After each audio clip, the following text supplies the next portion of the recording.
même si des fois, malheureusement, aujourd'hui, les plus grands persécuteurs de la parole, c'est l'Église. Oui. C'est l'Église, c'est les plus grands. La vérité trébuche sur les places publiques, la Bible dit. Mais le Seigneur, je suis venu avec un mot de Dieu. Et ce mot est venu mardi matin, lorsque j'écoutais la prière d'un enfant de Dieu. J'écoutais un enfant de Dieu, c'est pas terrible. Il se repentait, il souffrait. Et puis il m'est venu des mots dans mon cœur et je veux le partager avec vous. C'est pas le moment de s'arrêter. Vous êtes d'accord? C'est pas le moment de s'arrêter. Le salut est plus près de nous que lorsque nous avons cru. C'est le temps de s'encourager. On veut s'encourager à la mesure de la grâce. On ne peut pas aller au-delà de la grâce. Mais pourquoi aller en dessous de la grâce?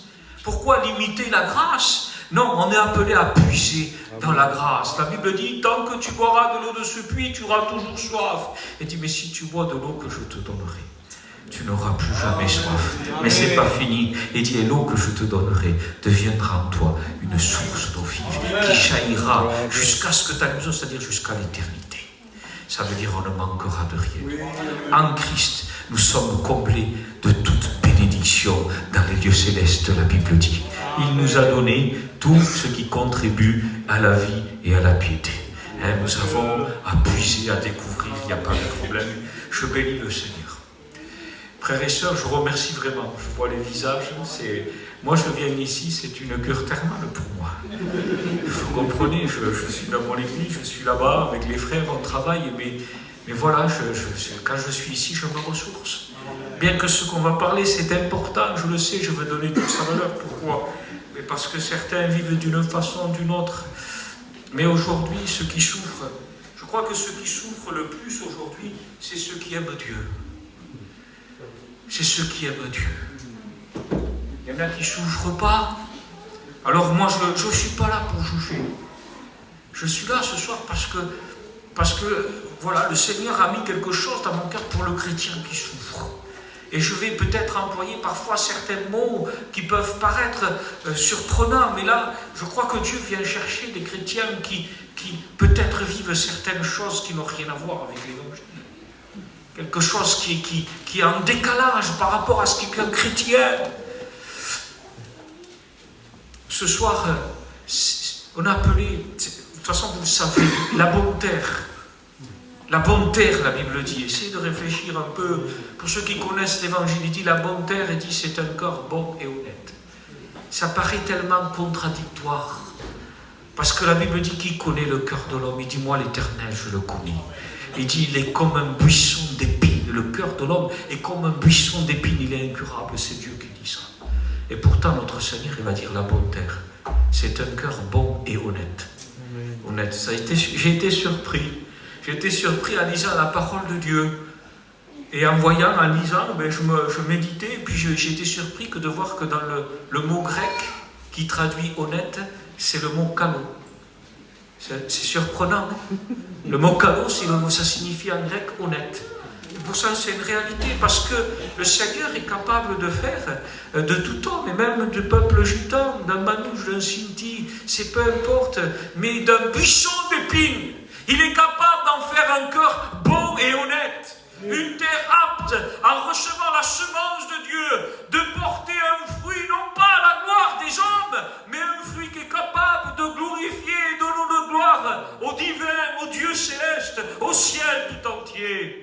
C'est l'évangile de gloire, c'est celui qu'on prêche. Amen. Il y avait quelques années en arrière, j'étais assis dans le fond de la salle, il n'y avait personne, et puis je téléphonais avec notre ancien Ephraïm. J'étais jeune prédicateur, moi j'étais reconnu, j'ai fait mes 2 ans et demi ici, c'est ma première église, et puis je terminais, et puis voilà, je réfléchissais, et puis je voyais que c'était la sortie, puis c'était comme ça, c'était pas le temps de Dieu, j'aurais pu rester encore, mais ma jeunesse a fait que c'est devenu le temps de Dieu. Dieu m'a préservé, j'avais du chemin à faire, et les temps qui arrivaient, fallait des épaules. Il fallait des épaules, c'est comme ça, Dieu connaît tout, mais je parlais avec Ephraïm et je disais, voilà, peut-être si je regrette une chose, il m'a fait, arrête. Il me dit, arrête de dire que tu regrettes. Si tu crois que tu pouvais faire mieux, ça ne va pas. Il dit, bénis le Seigneur de ce que tu as vécu, du temps que tu as vécu. Frères et sœurs, quel que soit notre état, ce soir, bien-aimés, bénissons Dieu que nous sommes là. Amen. Bénissons Dieu que l'Église, dans ce lieu-là, l'Évangile est annoncé. On se rappelait tout à l'heure vite fait avec Fred, on a vécu des moments glorieux. On a vécu des moments glorieux, des moments bénis, mais moi je vois ce qui se fait, je vois des petites vidéos, je vois des informations de l'œuvre, et je dis Seigneur, elle grandit, elle s'épanouit, pas à pas, peut-être prudemment, mais rien ne sert de courir. Hein? Rien ne sert de courir. Mais je bénis le Seigneur. Ça ne sert à rien de vivre dans des regrets. Quand on a fait des choses mauvaises, pour Dieu l'essentiel, c'est d'en tirer instruction. Puisque la Bible dit, est-ce que vous êtes d'accord avec moi? Tout concourt au bien. Tout concourt au bien. Tout, regarde, réfléchis dans ta vie. Tout concourt au bien. Tout concourt au bien de celui, il dit, qui aime Dieu. Tout concourt au bien de tout ce qu'on a vécu, nos bénédictions, mais aussi nos chutes. Aussi ce que nous définissons comme des échecs. C'est ce qu'il m'avait dit, arrête de dire tu regrettes, arrête parce qu'il est écrit. Tout concourt au bien de celui qui aime Dieu. Même ce que tu as vécu qui te paraît un échec, qui t'a pas vu assez parfait, ça va concourir à ton bien. Eh oui, ce que j'ai vécu ici, c'était une grande bénédiction dans le temps que je l'ai vécu. Mais surtout, ça m'a servi dans ce que j'ai vécu avec mes frères et sœurs et dans les églises que Dieu m'a confiées. Que Dieu soit béni. Oui, c'est des temps qui sont très durs. C'est des temps qui deviennent de plus en plus durs. On vit dans un monde qui est de plus enclin au péché. Mais le monde, ça reste le monde. Et si nous étions dans un corps céleste, ça serait plus facile. Mais pour l'instant, nous ne le sommes pas. Nous sommes une nouvelle création. C'est une nouvelle création. C'est le Seigneur nous a fait naître de nouveau. Mais nous restons quand même dans un corps de chair. Un corps de chair faible au péché. Alors je vais lire ce texte-là ensemble et je vous demanderai votre attention. Vous savez quelle est l'horloge là? Vous connaissez, voilà, c'est bon. Que Dieu soit béni. Et j'aurais voulu qu'on parte renouveler. J'aurais voulu que, je le dis, j'aurais voulu que tu n'abandonnes pas. Si on disait,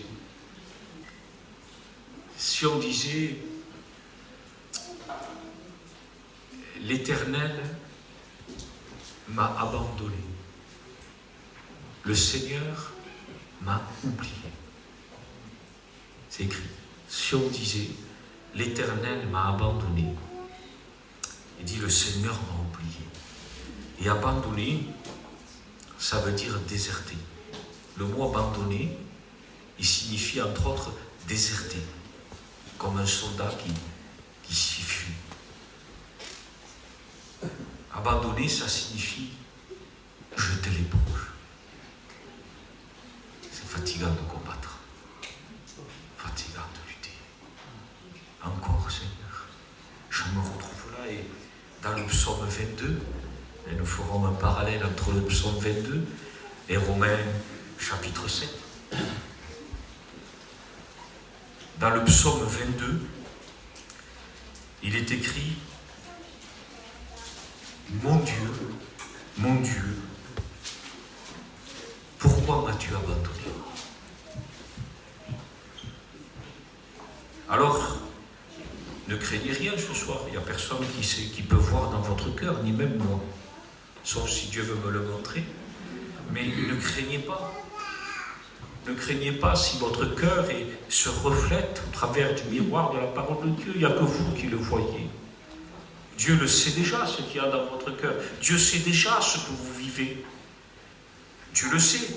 Donc ne craignez rien. Et nous voyons dans ce texte-là, eh bien, notre Seigneur sur la croix. Écoutez bien, je lis le texte, et que Dieu nous dirige. Amen. Que Dieu nous dirige, mais s'il te plaît, prends-la. Oui. Prends-la comme elle vient. La Bible dit, il dit, soyez lents à vous mettre en colère. Prompt à écouter. Lents à vous mettre en colère, et recevez avec douceur cette parole qui a été implantée en vous, qui peut sauver votre âme. C'est écrit comme ça. Il va dire, mon Dieu, pourquoi m'as-tu abandonné? Excusez-moi, il faut des lunettes. Mes paroles plaintives sont loin de me procurer le salut. Mon Dieu, je crie le jour et tu ne me réponds pas. La nuit, je ne garde pas le silence. Pourtant, tu es le Saint. Tu sièges au milieu de la louange, des louanges d'Israël. En toi se confiaient nos pères. Ils se confiaient, tu les délivrais. Ils criaient à toi et ils échappaient. Ils se confiaient en toi et ils n'étaient point dans la honte. Et moi, je suis un ver et non un homme. Le déshonneur des humains, le méprisé du peuple. Tous ceux qui me voient se moquent de moi. Ils ouvrent les lèvres, hochent la tête. Remets ton sort à l'Éternel. L'Éternel te libérera. Il le libérera plus qu'il aime. Oui, dit. Tu m'as tiré du ventre maternel, tu m'as confié au sein de ma mère. Sur toi j'ai été jeté dès les entrailles maternelles, dès le ventre de ma mère, tu as été mon Dieu. Il dit, ne t'éloigne pas de moi quand la détresse est proche, quand personne ne vient à mon secours. De nombreux taureaux m'entourent, des taureaux de Basan m'environnent. Ils ouvrent contre moi leur gueule comme un lion qui déchire et rugit. Je suis comme l'eau qui s'écoule et tous mes os se disloquent. Mon cœur est comme la cire, ils se font au milieu de mes entrailles. Ma force se dessèche comme l'argile et ma langue s'attache à mon palais. Tu me réduis à la poussière de la mort, car des chiens m'entourent, des bandes scélérats sont autour de moi. Ils ont percé mes mains et mes pieds, je compte tous mes os. Eux, ils observent et ils s'arrêtent sur moi. Ils se partagent mes vêtements, ils tirent au sort ma tunique. Et toi, Éternel, ne t'éloigne pas de moi. Toi qui es ma force, viens à mon secours. Délivre mon âme de l'épée et ma vie du pouvoir des chiens. Sauve-moi de la gueule du lion et des cornes du buffle. Que Dieu soit béni. C'est notre Seigneur sur la croix. C'est notre Seigneur crucifié. C'est notre Seigneur déchiré, notre Seigneur ensanglanté, couronné d'épines. Notre Seigneur, et je veux prendre le soin de le lire dans Ésaïe 53, vous le connaissez, mais on va le lire ensemble. Écoutez bien notre Seigneur sur la croix. La Bible dit ainsi, de même, Ésaïe 52, verset 14, de même que tu as été pour beaucoup un sujet de frayeur, de même que tu as été, et c'est écrit comme ça selon les traductions, selon des mots, il est dit de même que tu as été pour beaucoup un sujet d'horreur. Beaucoup ont été horrifiés, la Bible dit. Beaucoup ont été horrifiés en te voyant sous la croix. Et la Bible dit ainsi, il dit, de même que tu as été pour beaucoup un sujet de frayeur, de même son aspect n'était plus celui de l'homme, son apparence n'était plus celle d'Adam. C'est écrit comme ça, Christ sur la croix n'a plus l'apparence d'un homme. On ne voit plus l'image de divin, l'homme a été créé à l'image et à la ressemblance de Dieu. Et notre Seigneur sur la croix déchiré, notre Seigneur à la croix aux trois quarts nus, avec une image d'impureté, d'impudicité, avec une image de malfaiteur, une image de criminel. Voilà l'image de notre Seigneur à la croix. Oui, nous l'aimons, et je veux peser mes mots. Je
d'adoption.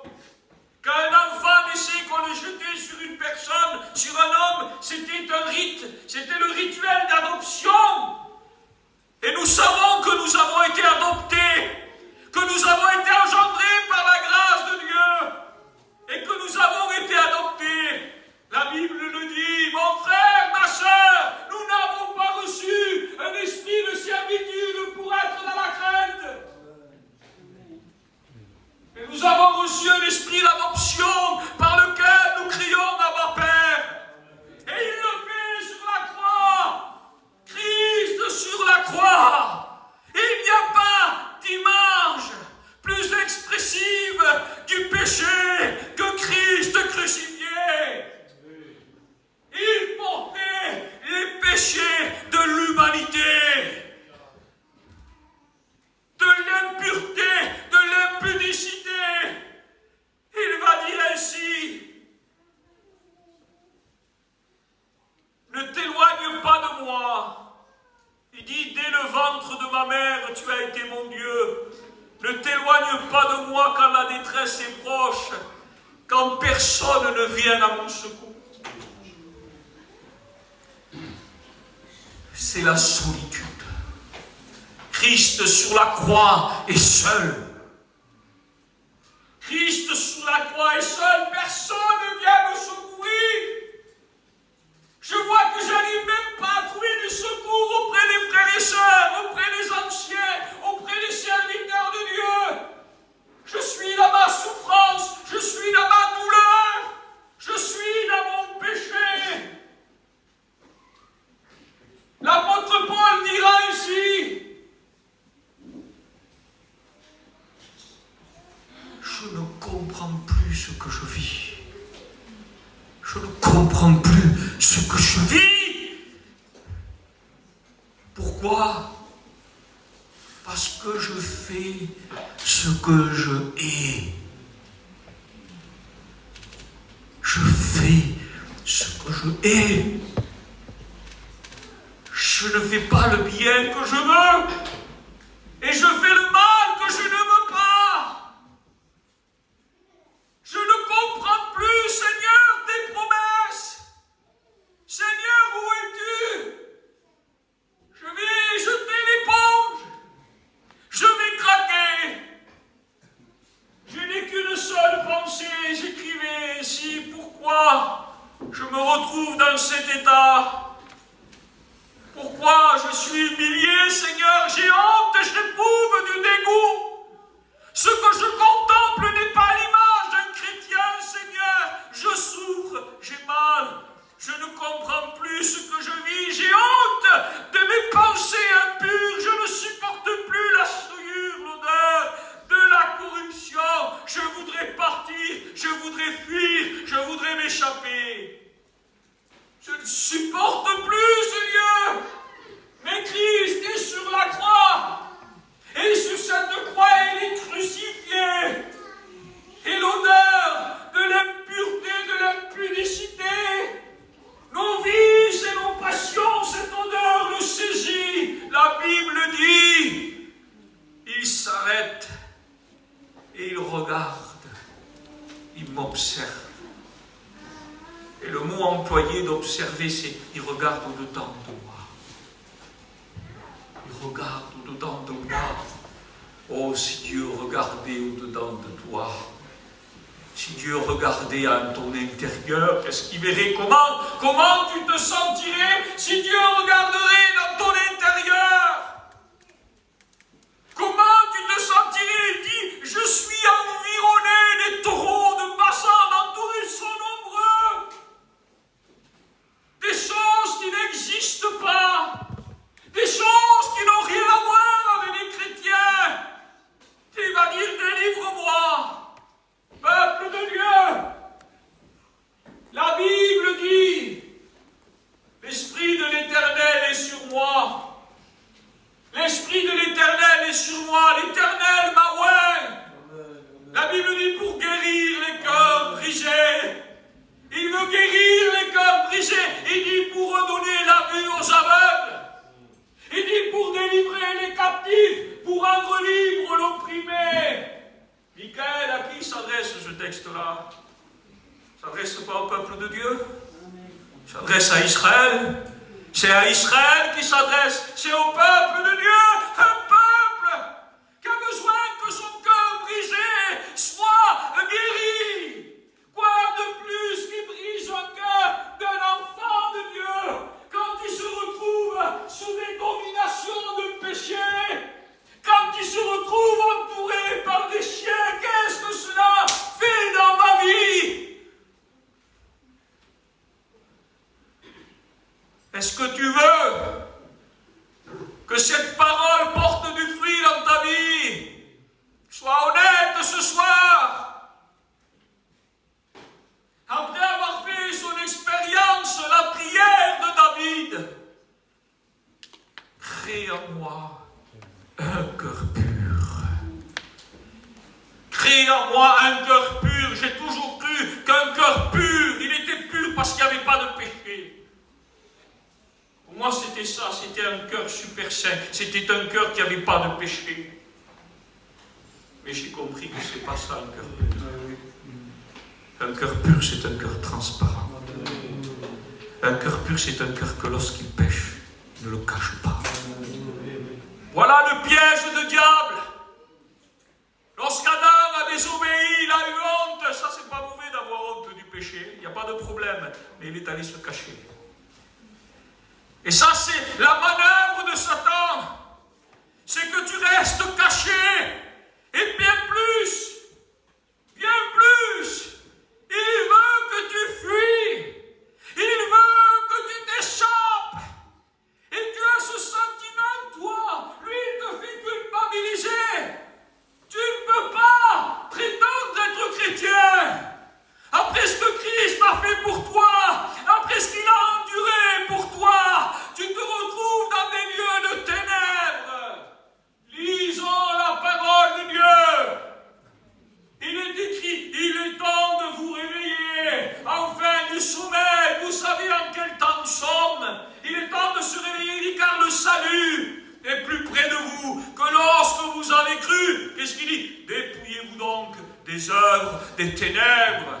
Venons à la lumière ce soir. Le jugement vient sur l'homme parce que la lumière est venue dans les ténèbres et ils ont préféré les ténèbres à la lumière.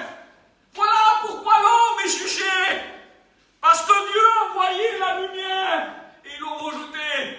La Bible dit qu'ils ne viennent pas à la lumière de peur que leurs œuvres soient réprouvées. La peur est là. La peur est là.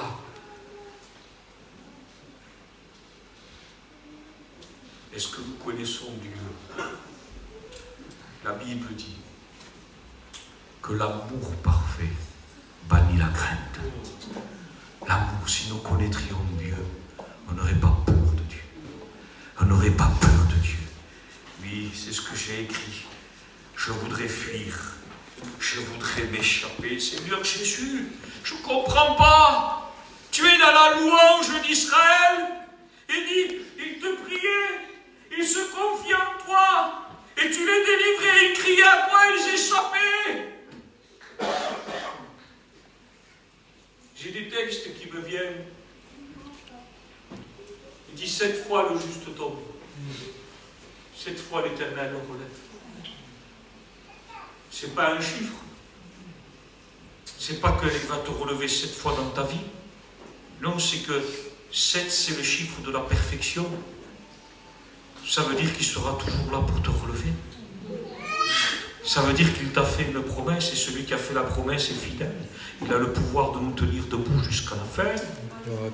Pas les tricheurs, pas les fraudeurs, ceux qui l'aiment. Ceux qui l'aiment. Ceux qui aiment Dieu. Ce sont ceux qui ont honte de leur péché. Mais pas assez honte pour le garder caché. Mais qui honteux viennent à la lumière.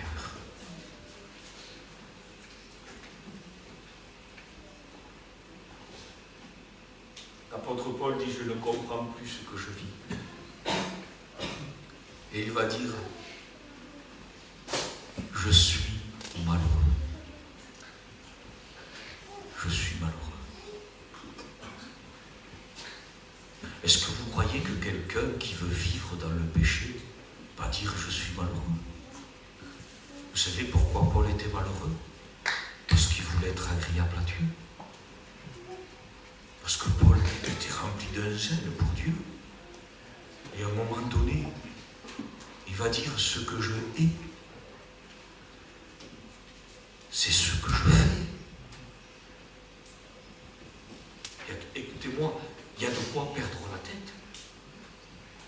Je ne comprends plus. C'est la panique. C'est la dépression. Je comprends. Et à un moment donné, il va dire je suis malheureux. Je suis malheureux pourquoi? Parce que je me rends compte, regarde comment je suis. Et c'est pour ça que je veux parler ce soir. Ce soir, je veux parler, vous savez pourquoi? Parce que oui, on est malheureux. Oui, excusez-moi.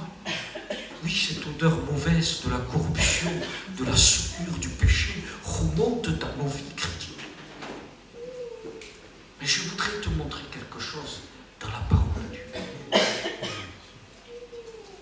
Je voudrais te montrer quelque chose dans la parole de Dieu. Je vous pose une question. Jésus-Christ sur la croix, qui c'était? Qui c'était Jésus sur la croix? Je l'écoute, qu'est-ce qu'il dit?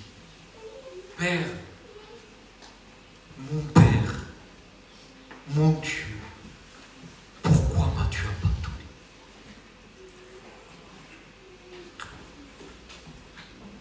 Il a sur lui, il dit, son aspect n'était plus celui de l'homme. Il ne ressemblait plus, il n'avait plus la ressemblance des fils d'Adam. On ne le voyait plus sur lui que l'expression du péché.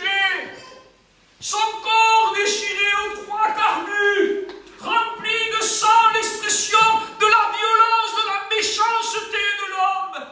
Tout ce que vous pouvez voir comme péché sur la terre était sur le Christ. Il n'y a pas un péché que le Christ ne pardonne pas, que le sang de Jésus ne peut purifier. Et sur cette image de péché, Christ crucifié,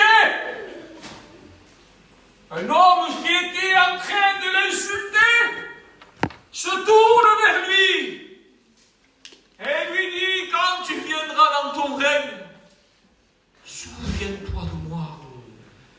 Je dis, mais Seigneur, mais qu'est-ce qu'il voit? Un autre va dire ainsi, face au Christ crucifié, il va dire assurément, cet homme était le Fils de Dieu. Mais qu'est-ce qui se passe alors? Et c'est là que je veux qu'ensemble nous réalisons la puissance de la grâce de Dieu. C'est bien que Christ, crucifié dans la chair, reflétait l'image du péché, de la violence, de la solitude, de l'abandon, du mépris, de la honte, de la moquerie.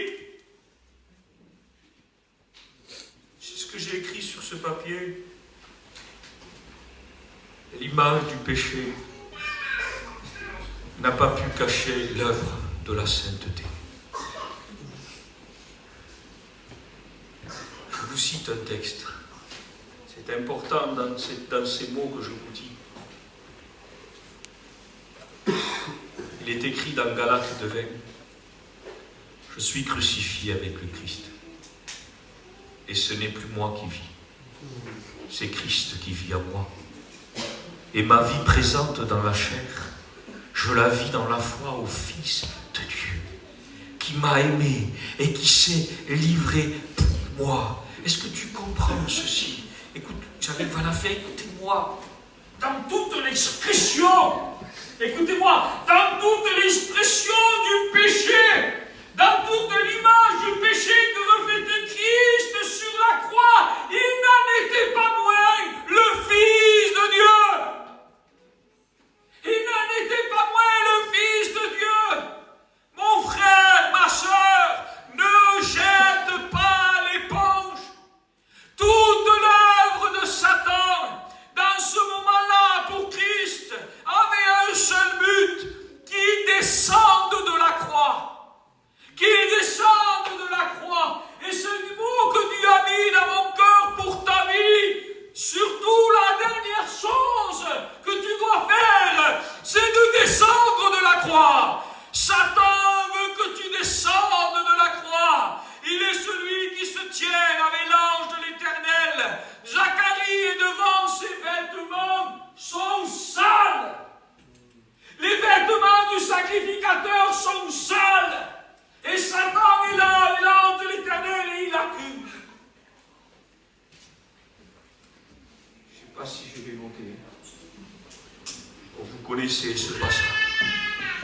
Écoutez-moi.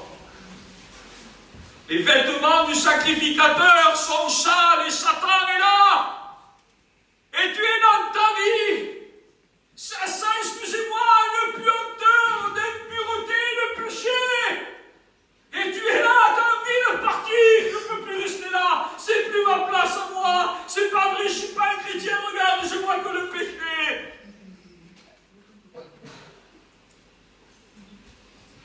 Et Dieu dit au sacrificateur, dit à Satan, il dit que l'Éternel te réprime, Satan.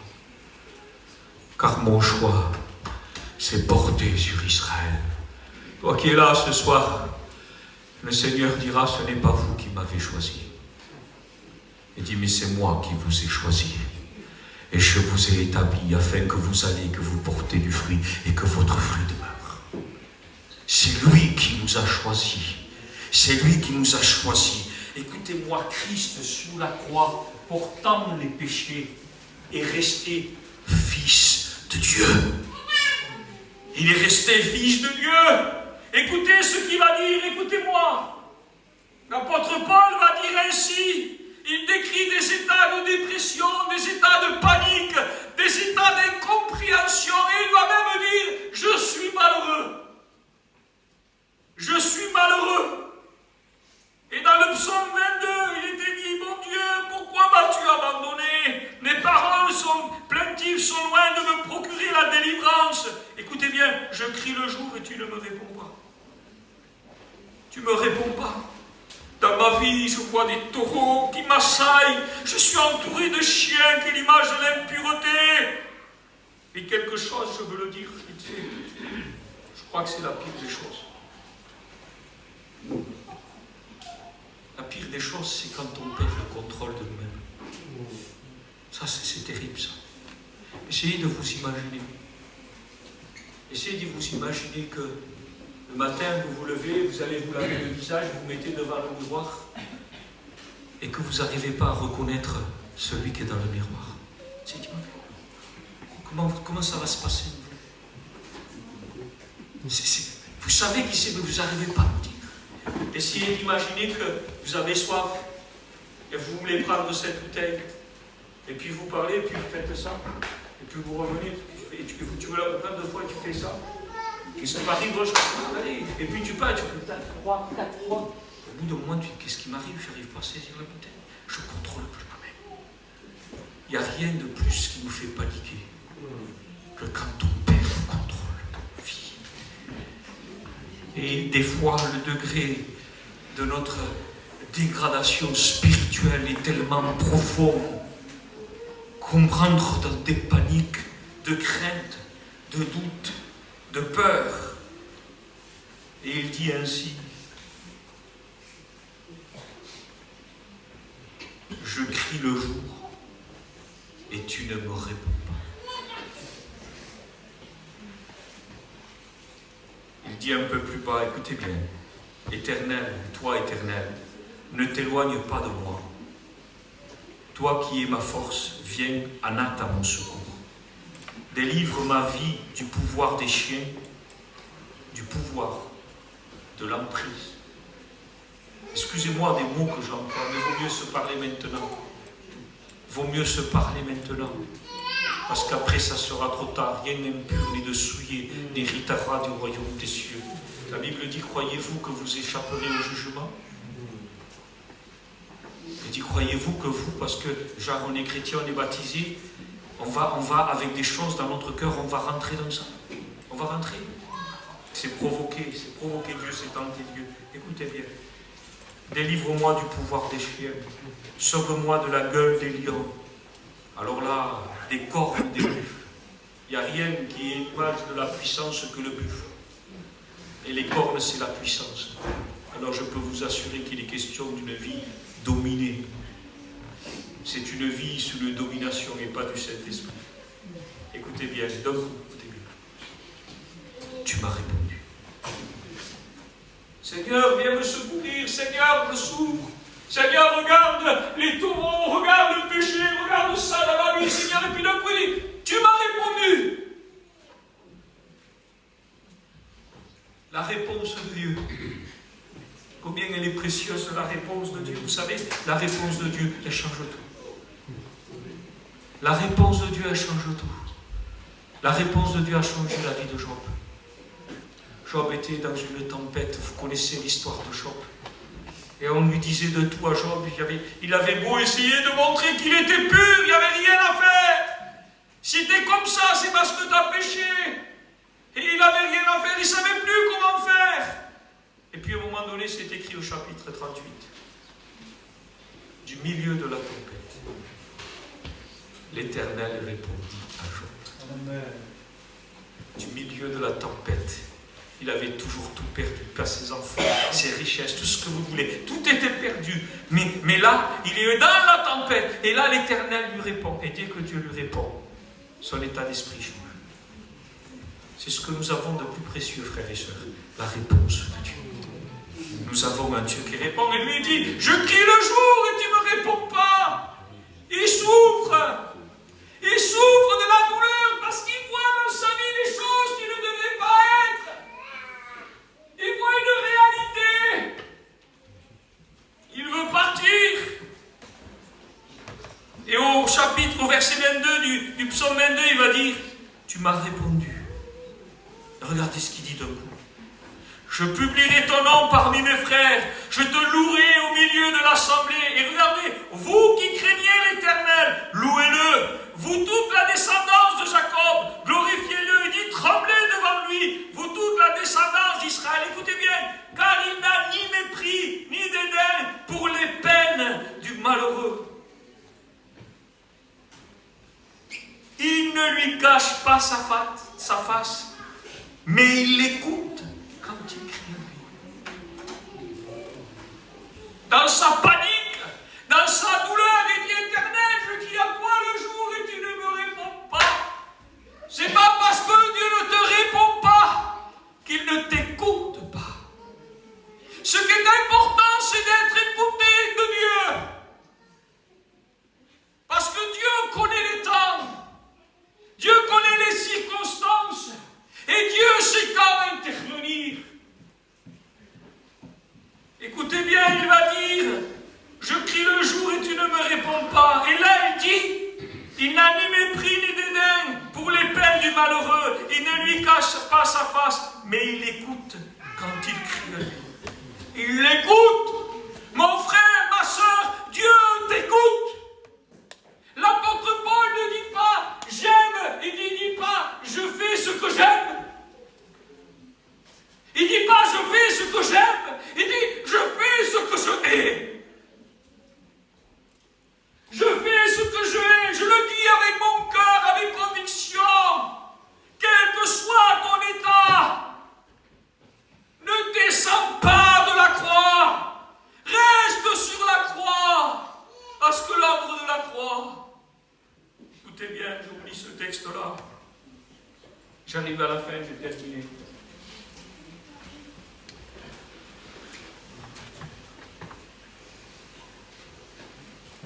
Nous allons lire dans 2 Corinthiens, au chapitre 4. Est-ce que vous êtes avec moi? Amen. Gloire à Dieu.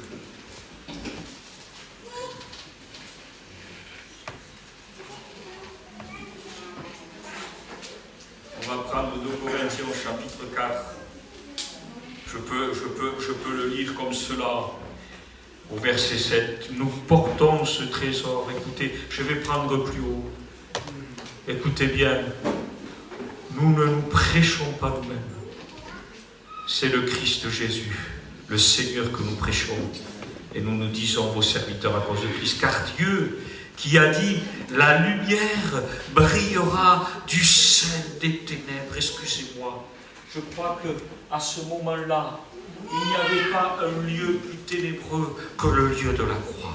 La Bible dit que pendant plusieurs heures, le ciel s'est obscurci. Des hommes disaient, des myriades et des myriades, ils disaient, de démons étaient là. C'était l'heure des ténèbres par Jésus-Christ. L'heure des ténèbres était là. C'était l'heure des ténèbres. Mais du sein des ténèbres, on regarde ça comme c'est merveilleux. Regarde ça. Satan est là. Le royaume des ténèbres est là. Le péché de l'humanité est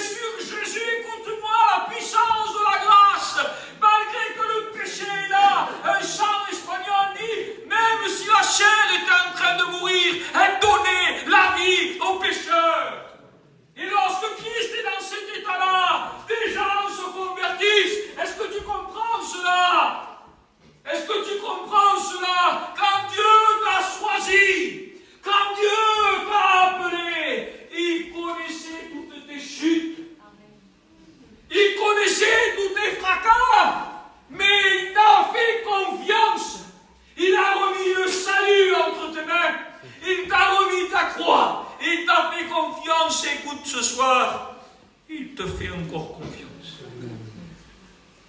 Il te fait encore confiance. Oui, sur cette croix, dans cette heure de ténèbres, du seul des ténèbres, la lumière a brillé. La lumière a brillé, la Bible dit. Elle a brillé dans nos cœurs pour faire resplendir la connaissance de la gloire de Dieu sur la face de Christ. Nous portons ce trésor dans des vases de terre, afin que cette puissance supérieure soit attribuée à Dieu et non pas à nous, qui d'autre que Dieu a pu manifester cette grâce qui a permis à ce soldat de se convertir, à ce malfaiteur de se convertir, et sûrement à d'autres personnes. Écoute-moi, mon frère, il est écrit, nous sommes pressés de toute manière, mais non écrasés, désemparés, mais non désespérés, persécutés, mais non abattus, mais non abandonnés, abattus, mais non perdus. Nous portons toujours avec nous, dans notre corps, l'amour de Jésus. Il est impératif qu'un chrétien ne descende jamais de la croix. Un chrétien doit rester crucifié. Il doit rester crucifié. Écoutez-moi. Écoutez-moi. Ne cherchez pas le tombeau. Le tombeau ne peut pas être s'il n'y a pas la croix. Pour aller jusqu'au tombeau, pour la résurrection, pour la puissance de la résurrection, il n'y a qu'un passant par la croix. Parce qu'on ne peut pas ressusciter si on ne meurt pas. Il faut passer par la croix. Et la croix nous conduira au tombeau. C'est la croix qui nous amène à la puissance de la résurrection. Mais si je veux la puissance de la résurrection, tu ne la trouveras pas. Parce qu'on ne peut pas ressusciter si on ne meurt pas. Écoutez bien, nous portons toujours dans notre corps la mort de Jésus, afin que la vie de Jésus se manifeste dans notre corps. Car nous qui vivons, nous sommes sans cesse livrés à la mort à cause de Jésus, afin que la vie de Jésus se manifeste dans notre chair mortelle. C'est possible, les frères. C'est possible, écoutez-moi. Une vie sans péché, c'est possible. Une vie sans péché, c'est possible. Mais il faut rester sur la croix. Écoutez bien, je finis. Ainsi, la mort agit en nous et la vie en vous. Jésus sur la croix a pris au poids du péché crucifié. La mort agissait en lui et la vie rentrait dans les gens. Les gens se convertissaient. Ah, qu'est-ce que je dis ce soir alors que je reste dans cette puanteur? Non, excuse-moi. La grâce ne permet pas aux pécheurs de pécher. Mais la grâce permet aux pécheurs de marcher dans la sainteté. D'être restés dans la présence de Dieu. Amen. Elle ne nous a jamais été donnée pour pécher. La grâce, elle nous a été donnée pour nous pardonner. Elle nous a été donnée, la grâce, pour nous permettre de nous repentir avec efficacité. Oh, ce que je veux te dire, mon frère et ma soeur, ne jette pas l'éponge. Je te le dis et je te le conseille. Ne t'arrête pas. Quelle que soit ta situation, ne t'arrête pas. La Bible dit, faites mourir. Un frère, il me disait, je travaillais chez lui, là, un serviteur, il me disait, on reste quand même vivant. Et je dis, je le sais qu'on est vivant, c'est pour ça que la Bible dit, faites mourir. Si ce n'était pas une réalité qu'on est vivant, la Bible ne dirait pas, faites mourir. Vous savez d'où vient le problème? C'est que quand tu sens ces odeurs de corruption, tu en fais ton identité. Tu en fais ton identité. Mais c'est normal qu'un pécheur qui est rempli de péché ne porte pas l'image de Jésus. Mais ce n'est plus moi qui vis. Ce n'est plus moi qui vis. C'est Christ qui fait sa vie en moi. Le reste de ma vie, la Bible dit, le reste de ma vie présente, je la vis dans la foi au Fils de Dieu. Il me démontre sur la croix que dans cet état-là, il reste le Fils de Dieu. Il est déclaré même par les gens de dehors, celui-ci est le Fils de Dieu. Même dans cet état-là, il demeure Fils de Dieu. Et comment on voit la réalité? Parce que même qu'il est dans ces états-là, la vie se manifeste. Dites-moi quelqu'un qui n'a pas vécu un fracas, qui n'était pas la gloire de Dieu. C'était pas la gloire de Dieu. Et puis que tu t'es trouvé dans un lieu. Mais la dernière des choses qu'il fallait te demander, c'est de parler de Dieu. Avec ce que tu avais fait, c'était pas possible. C'était la dernière des choses à faire. Et bien sûr, quelqu'un vient vers toi et il est dans le besoin de la nécessité. Il n'a rien fait, il n'a rien à voir avec ta situation. Pourquoi pas? Ben, tu vas parler de Dieu, t'as honte, t'es mal à l'aise, et ci et ça. Et puis sa vie est bouleversée. Sa vie est bouleversée. Et il raconte à tout le monde, quand je suis allé le voir, il m'a donné un mot de Dieu. Il m'a donné un mot de Dieu. Maintenant que je suis libre, mon foyer est béni. Je me suis réconcilié. Et toi, tu étais là. Tu étais prêt à jeter l'éponge. Pourquoi? Parce que tu faisais ton identité de ton fracas. Notre identité, c'est la victoire de l'agneau. C'est le Christ qui a tout accompli. Ce soir, je dirais comme Jean a dit, petits enfants, je ne dis pas ces choses pour que vous péchiez. Le but du message, ce n'est pas de nous permettre de pécher ou de mener dans le péché. Le but du message, écoute ces mots pour ta vie. Ne doute jamais de l'amour de Dieu et du pardon de Dieu. Ne doute jamais. C'est ce que Dieu nous demande. Ne doute jamais. Écoutez-moi, un fraudeur, il ne souffre pas. Pardonnez-moi, celui qui aime le mal qu'il fait, il ne souffre pas. Celui qui est malheureux, c'est celui qui aime Dieu. Je ne comprends plus. Écoutez-moi. Paul,